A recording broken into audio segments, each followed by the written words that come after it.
The motivation for it just comes from the fact that the Phoenix is that mythical creature that rises out of the ashes. Now we see artists that are going back to the roots, back to the basics of soul music in their sound.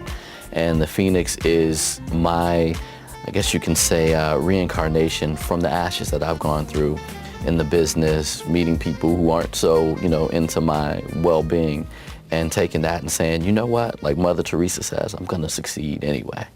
I got the bug for music in 1979 when my father took me to an Earth, Wind & Fire concert.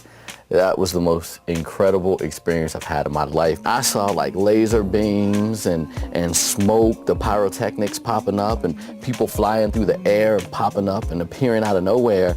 And then the music where I was just like, this is stuff, this is me. It's like that old school nostalgic type of stuff that just, it was nostalgic instantaneously, and you're talking about for a 7-year-old kid. I knew I was gonna do music, and I talked to my dad, and my dad was like, okay, well that would be a good thing. Well, if you're gonna do music, I want you to be a keyboard player. Now, I hated piano lessons with a passion, and took them for about a year before I just stopped altogether. But the bug never left me. And as I got to Blair High School in the Washington metro area, ran into my band director, Ray Harry, and he rekindled the light through jazz. And I knew I couldn't sing, I knew I couldn't rap, so I was like, let me do what I do. And the piano and I decided to create a relationship with one another that takes me away. And it just developed over time to the point where now when I play, I can play and have a headache, and by the time I'm done, the headache's gone. But the original bug was back in 79 at that Earth, Wind & Fire concert.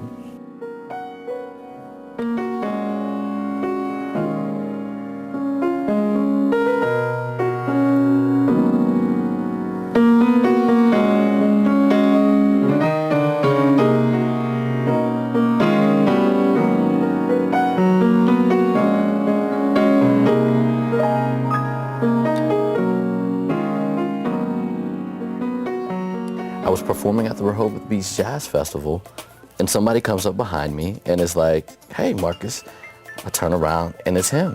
And he's like, Bob Johnson. I'm like, yeah, like, I don't know who you are, We talked for a little bit. I told him what I was doing, and I asked him for some advice. And, the interesting thing is I asked him out to lunch, and he put this smile on his face. He's like, oh, okay, we'll call my assistant, Michelle. Let's see what we can do. Now, of course, I thought that was a classic blow-off. But I had a friend in a woman by the name of Gloria Nodden who worked at BET and took me up to the 6th floor where I actually met his assistant. I was like, look, I don't know if it was for real, but I had a meeting with Mr. Johnson and I invited him out to lunch. Can I take him?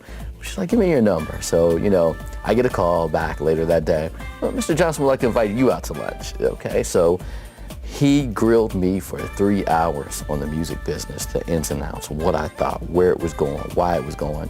And at the end of that conversation, he was like, what do I need to do to get involved with this? And at the time, I had been working about 5 years on the business plan, so I knew it backwards and forwards. I was like, all right, well, let me put some finishing touches on this plan and make it relevant to today as of this conversation. And I sent it in, and the next time we were having a meeting, we were talking, and he was asking me more questions about the business plan. He stopped, looked at me and said, by the way, we're doing this. So that's how Three Keys was born and how it was funded. The thing that people forget is that this is the music business, and marketing and understanding that, the fact that we're doing, this EPK right now, we're here, it's about building a brand and letting people get as close to the brand and as familiar with the brand as they can. After undergrad, I went on, as I've mentioned, a couple times, and then did the law degree and the MBA. I always have searched for the next thing as it relates to extending the brand. And, people are like, well, you're talking about brands. How does that relate to music? Well, if you're looking at this right now, you know what I mean, you understand that there's something that went somewhere that told you that you needed to check this out, whether it was a link or, you know, somebody said you need to check this out or something like that. It's all about getting you back to the music and more about the story of who Marcus Johnson is and that brand. We got a track from one of our producers. His name is Tony Hemmings. And I heard it and I was like, wow, this is hot. Phil came into this room in the studio and put it on his iPod player and the groove started. And he's like, Marcus, I'm thinking of something like this. And it was like, and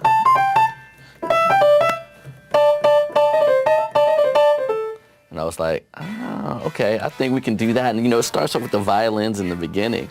And, yeah, that da-da-da-da-da, boom, and the groove just kicks in. So I knew we were going to have a great project after, you know, that one popped off. You know, my major influence was Quincy Jones. My sister got me some Quincy Jones big band music when I was in high school, I think the 10th grade for my birthday. And I was like, and then I put it on. And I really didn't know that Quincy Jones had gone from big band music to, you know, being the executive producer on Thriller, the greatest, you know, selling album of all time.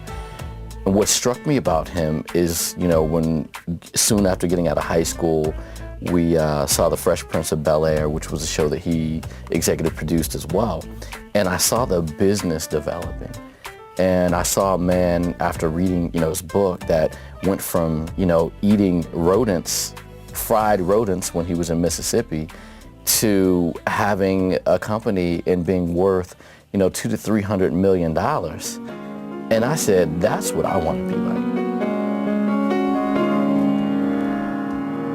In the theme of a phoenix, you know, and rising above the ashes, you have to believe that you can rise above the ashes.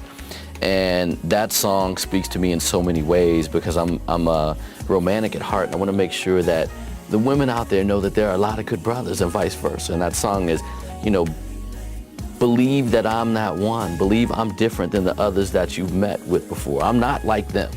You know, have a little faith, you know, have a little trust and believe in me. I was up at 3:30 this morning, emailing, thanking people, saying, please buy my CD, please support my CD. And you know what? Out of the 40 emails that I sent at 3:30 this morning, between 3 and 6:30, maybe 10 people will respond, but they all read the email. So when I do call, they're gonna say, yo, that's that Marcus Johnson guy who took a second to email me. And then next week, there'll be a round of personal notes that are written.